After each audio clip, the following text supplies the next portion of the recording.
ஓம் சாந்தி. 17/6/2025. இனிமையான குழந்தைகளே, தனக்கு நன்மை செய்து கொள்ள வேண்டுமென்றால் ஒவ்வொரு வகையிலும் பத்தியத்தை கடைபிடியுங்கள். மலராக வேண்டுமென்றால் தூய்மையான கைகளால் சமைக்கப்பட்ட சுத்தமான உணவை சாப்பிடுங்கள். கேள்வி: 21 பிறவிகள் வரை இருக்கக்கூடிய அளவிற்கு குழந்தைகளாகிய நீங்கள் இங்கு என்ன பயிற்சி செய்கிறீர்கள்? பதில்: எப்பொழுதும் உடல் மற்றும் மனதளவில் ஆரோக்கியமாக இருக்கும் பயிற்சியை நீங்கள் இங்கேயே செய்கிறீர்கள். நீங்கள் ததீச்சி ரிஷியை போன்று யக்ஞ சேவைக்கு எலும்பையும் கொடுக்க தீவிரமாக உழைக்க வேண்டும்.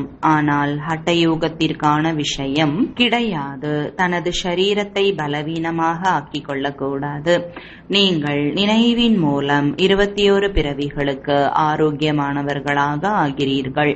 அதற்கான பயிற்சியை இங்கிருந்தே செய்கிறீர்கள். ஓம் சாந்தி. கல்லூரி அல்லது பல்கலைக்கழகத்தில் ஆசிரியர் மாணவர்களின் பக்கம் பார்ப்பார்.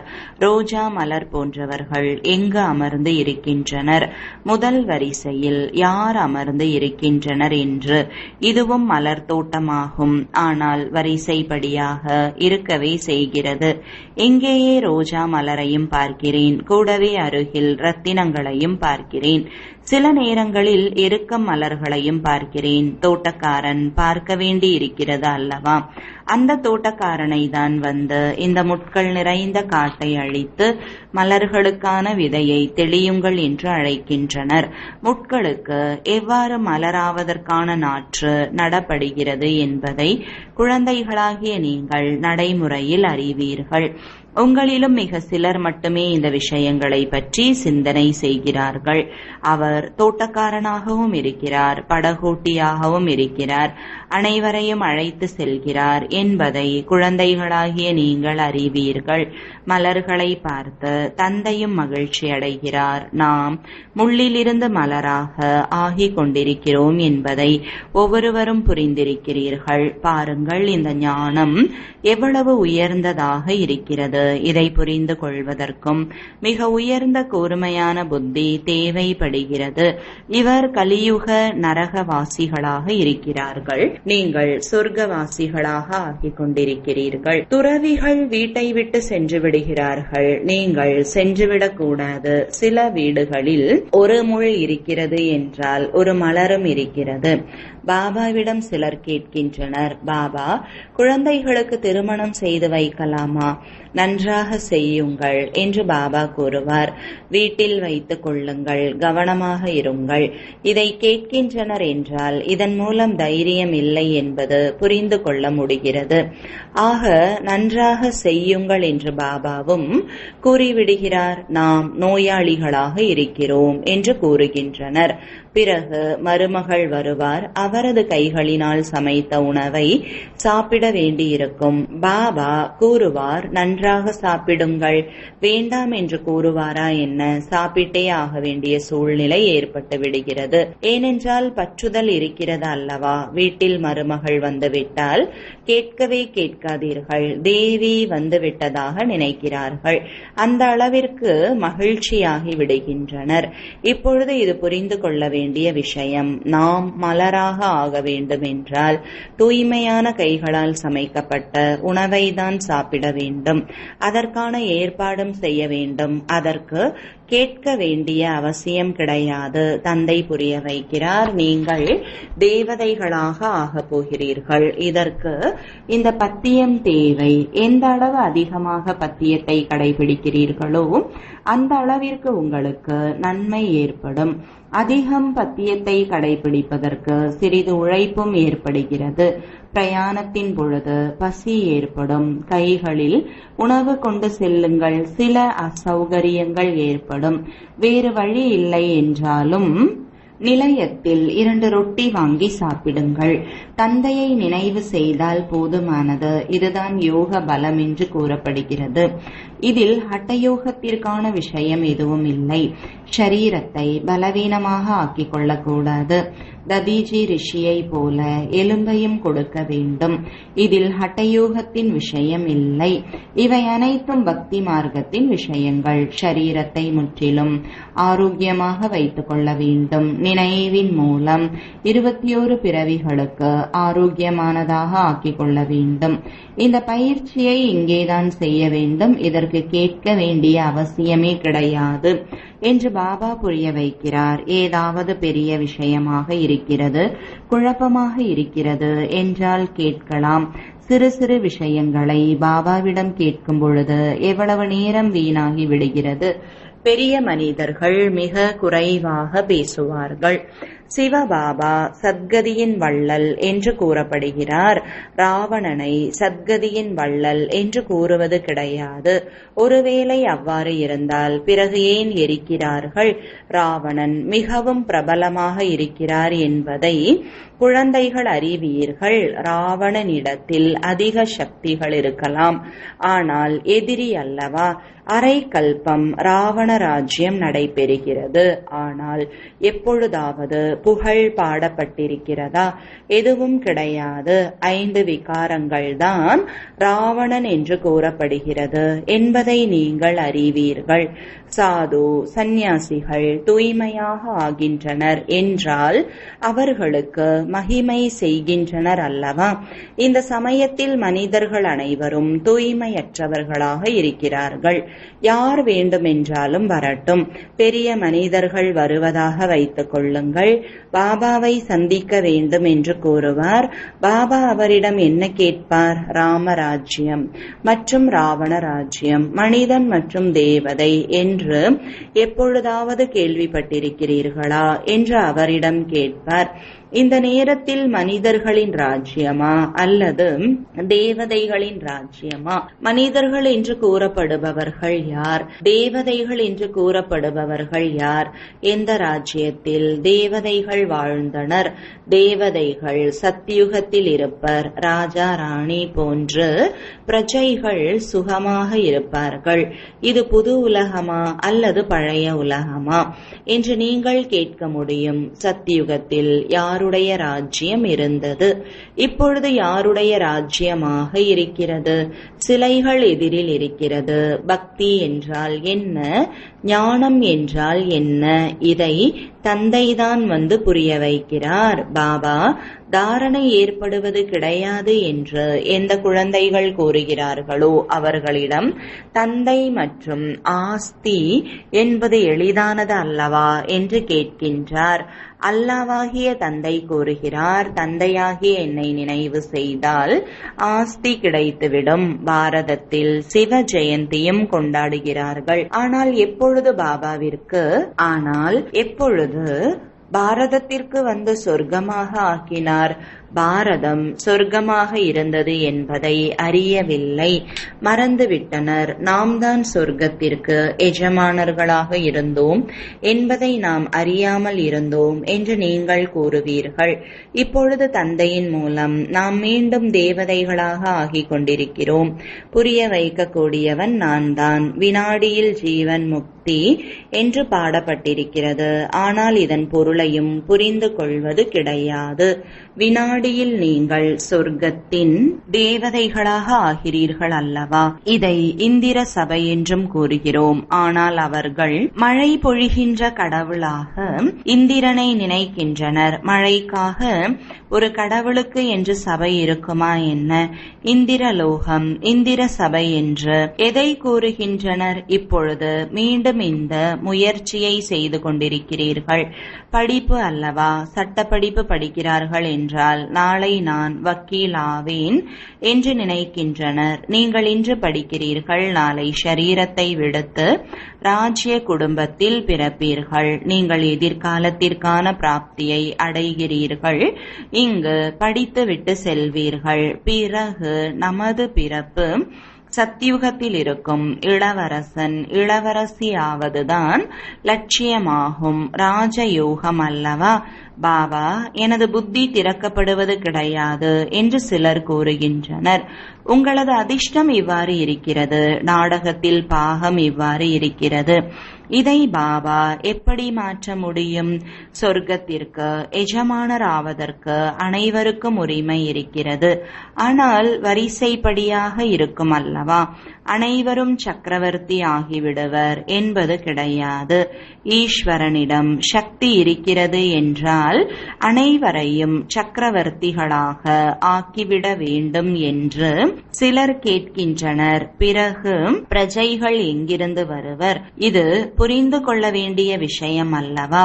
இந்த லக்ஷ்மி நாராயணருடைய ராஜ்யம் இருந்தது. இப்பொழுது பெயரளவிற்கு மகாராஜா மகாராணி இருக்கின்றனர். பட்டமும் கொடுத்து விடுகின்றனர். லட்சம் கொடுத்து விட்டால் ராஜா ராணி என்ற பட்டம் கிடைத்து விடுகிறது. பிறகு நடத்தையும் அவ்வாறு நடந்து கொள்ள வேண்டும். நாம் ஸ்ரீமத் மூலம் நமது ராஜ்யத்தை ஸ்தாபனை செய்து கொண்டிருக்கிறோம் என்பதை இப்பொழுது குழந்தைகளாகிய நீங்கள் அறிவீர்கள். அங்கு அனைவரும் அழகாக தூய்மையாக இருப்பர். இந்த லக்ஷ்மி நாராயணருடைய ராஜ்யம் இருந்தது அல்லவா?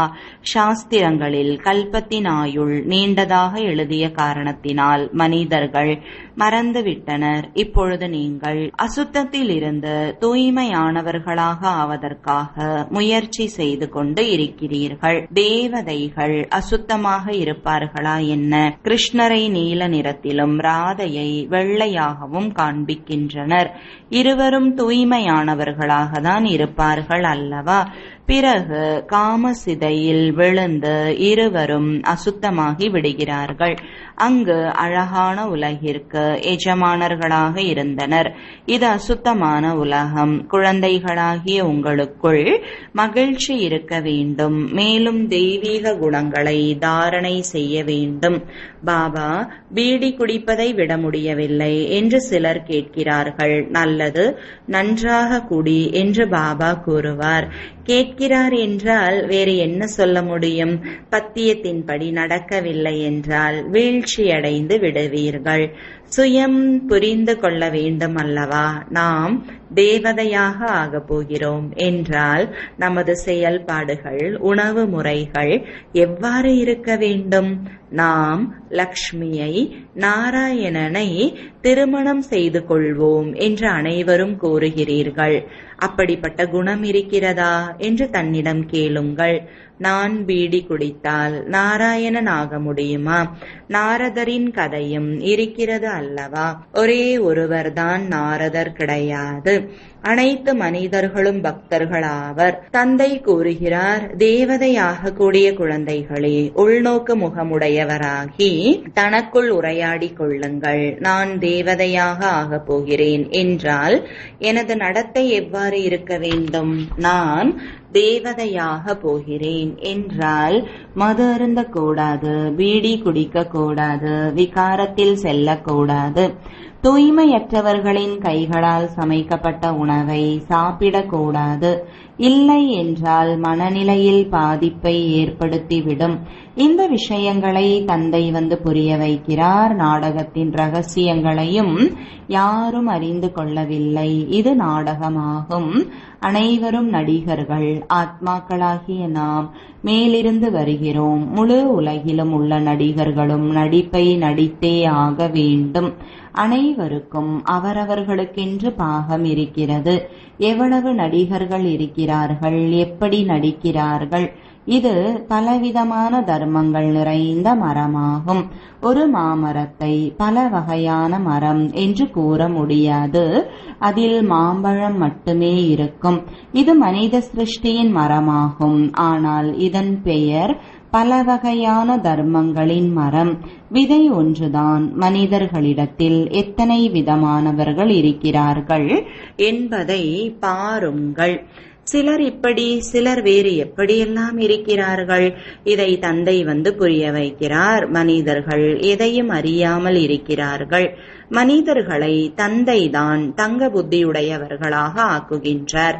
இந்த பழைய உலகத்தில் இன்னும் சிறிது நாட்கள்தான் இருக்கின்றன என்பதை குழந்தைகளாகிய நீங்கள் அறிவீர்கள். கல்பத்திற்கு முன்பு போன்று நாற்று நடப்படுகிறது.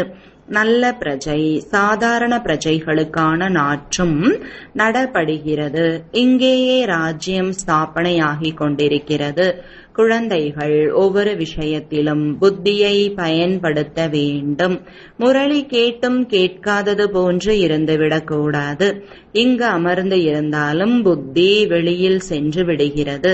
சிலர் நேரடியாக முரளி கேட்டதும் மிகவும் மகிழ்ச்சியடைந்து விடுபவர்களாக இருக்கிறார்கள். முரளிக்காக ஓடோடி வருகிறார்கள். பகவான் கற்பிக்கிறார் என்றால் இப்படிப்பட்ட படிப்பை விடவே கூடாது. டேப்பில் மிக சரியாக பதியப்படுகிறது.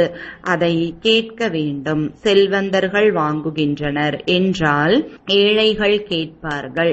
எவ்வளவு பேருக்கு நன்மை ஏற்பட்டுவிடும். ஏழை குழந்தைகளும் தங்களது பாக்கியத்தை மிக உயர்ந்ததாக ஆக்கிக் கொள்ள முடியும். பாபா குழந்தைகளுக்காக கட்டிடங்களை கட்டுகிறார். ஏழைகள் 2 ரூபாய் மணி ஆர்டர் அனுப்பி வைக்கின்றனர். பாபா ஒரு செங்கல் வாங்கி வைத்து விடுங்கள், 1 ரூபாயை யஜ்யத்திற்கு பயன்படுத்துங்கள். பிறகு யாராவது உண்டியலை நிறைப்பவர்களாகவும் இருப்பார்கள் அல்லவா? மனிதர்கள் மருத்துவமனை கட்டுகின்றனர். எவ்வளவு செலவாகிறது?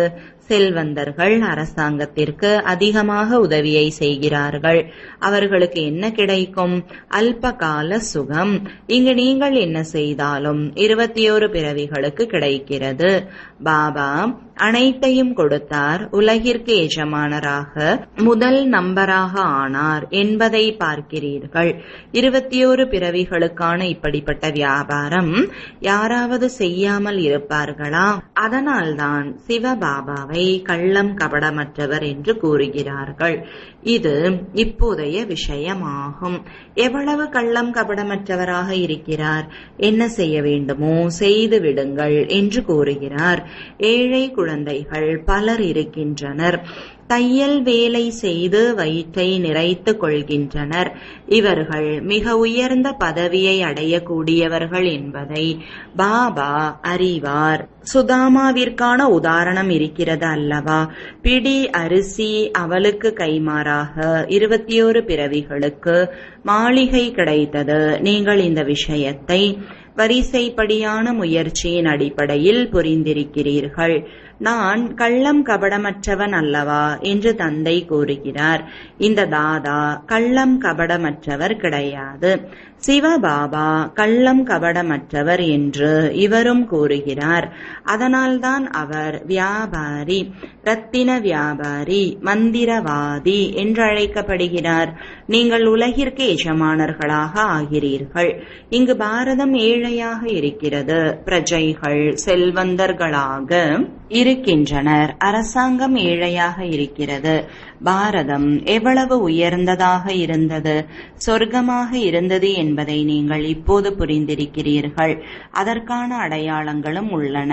சோமநாதர் ஆலயம் தங்க வைர நகைகளினால் எவ்வளவு அலங்கரிக்கப்பட்டிருந்தன. அவைகளை ஒட்டகங்களில் நிறைத்து கொண்டு எடுத்துச் சென்றனர். இந்த உலகம் இப்பொழுது அவசியம் மாற வேண்டும் என்பதை குழந்தைகளாகிய நீங்கள் அறிவீர்கள். அதற்காகவே நீங்கள் ஏற்பாடு செய்து கொண்டிருக்கிறீர்கள். யார் செய்வார்களோ அவர்கள் அடைவார்கள். மாயையின் எதிர்ப்பு அதிகம் ஏற்படுகிறது. நீங்கள் ஈஸ்வரனின் சீடர்கள், மற்ற அனைவரும் ராவணனுடைய சீடர்கள். நீங்கள் சிவபாபாவின் உடையவர்கள். சிவபாபா உங்களுக்கு ஆஸ்தி கொடுக்கிறார். தந்தையை தவிர வேறு எந்த விஷயமும் புத்தியில் வரக்கூடாது. நல்லது. இனிமையிலும் இனிமையான தேடி கண்டெடுக்கப்பட்ட செல்லமான குழந்தைகளுக்கு தாயும் தந்தையுமான பாப்தாதாவின் அன்பு நினைவுகள் மற்றும் காலை வணக்கங்கள். ஆன்மீக குழந்தைகளுக்கு ஆன்மீக தந்தையின் வணக்கங்கள். ஆன்மீக தந்தைக்கு ஆன்மீக குழந்தைகளின் அன்பு நினைவுகளும் வணக்கங்களும். தாரணைக்கான முக்கிய சாரம். முதலாவது, உள்நோக்கு முகமுடையவர்களாகி தனக்குள் உரையாடி கொள்ள வேண்டும். நான் தேவதையாக ஆகப் போகிறேன். ஆகையால் எனது செயல்பாடுகள் எப்படி இருக்கிறது?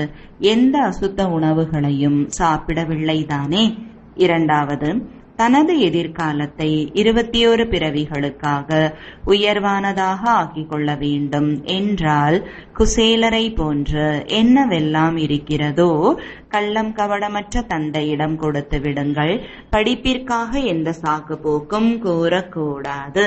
வரதானம். ஆதி மற்றும் அனாதி சொரூபத்தின் நினைவு மூலமாக உண்மையான சுயதர்மத்தை கடைபிடித்து நடக்கக்கூடிய தூய்மையானவர் மற்றும் யோகி ஆவீர்களாக.